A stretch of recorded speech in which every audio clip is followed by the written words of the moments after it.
Cool, so another S3, but not our S3. So, local customer, this particular car has a HPA FR450 hybrid on it.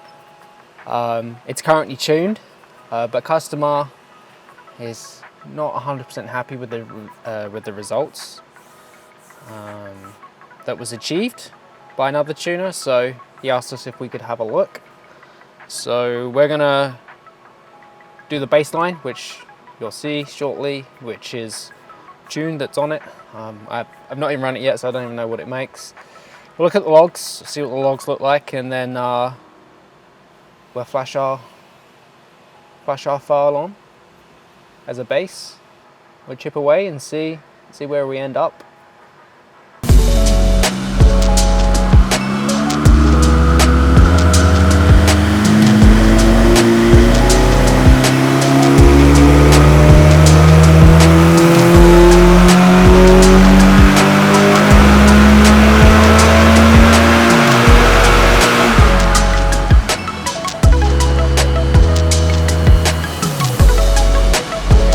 Hang on a sec.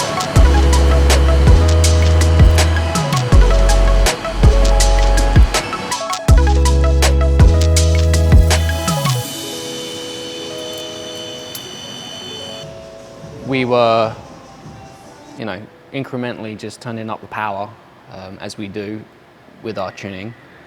And around 1.7 bar, we started running out of fuel pretty quick, and the short-term correction was going to like 32-35%, which is maximum for these ECUs, and we kept adding fuel and it wasn't getting any better. So we were like, this doesn't really make sense. Like, this should have enough fuel for this turbo to make, about 400 wheel horsepower in our dyno, based on S3 and other Golf Rs that we've done. So it was a bit of head scratching. Spoke with the customer, turned out it had some injectors replaced, and we basically found out they were the wrong ones, not designed for this engine code, something that would have been in like an A3, Tiguan, Passat.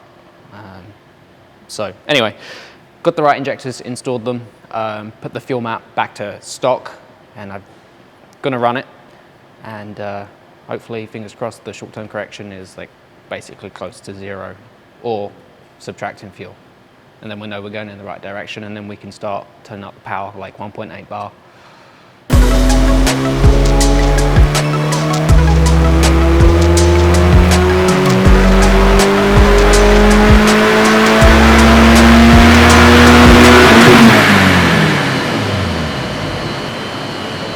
Feels good now.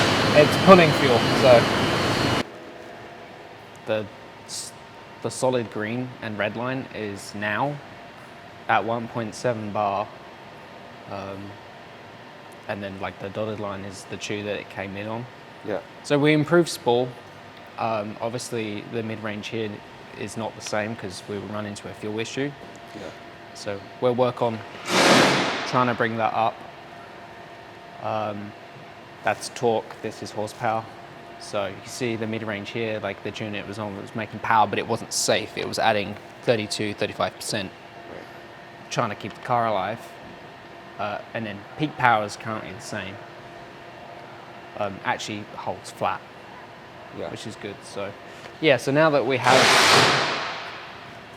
the correct injectors in there and the fueling is not out to lunch, we can actually start trying to make some decent power with this.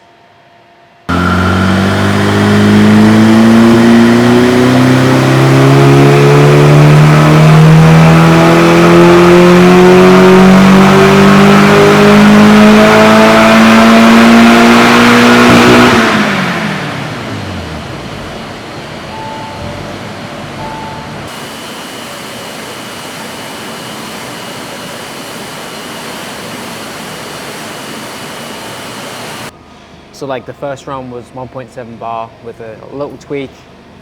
Map 2 was 1.8 bar, and then map 3 was 1.9 bar. So we're done. Mixed results, I would say. We picked up like 27 horsepower up top. and we picked up a little bit in spool. We gained like 100 RPM. The car now is safe. The injectors that are in it were the wrong ones. So now we had the correct fueling that the car would be expecting from the factory. And so we finished up at 1.8 bar flat across the curve on this one.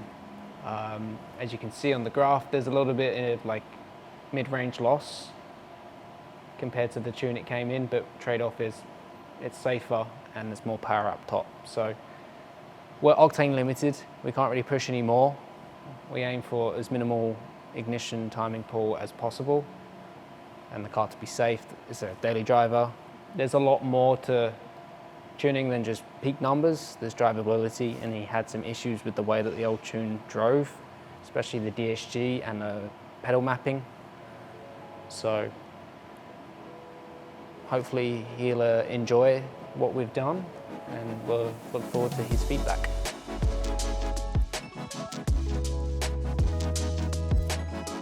Well, would you want that 15 extra horsepower and then it blow up, or 15 less and have it survive?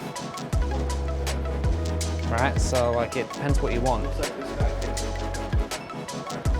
Daily driver, 15 horsepower, we fill, maybe take a shit instead, save some weight.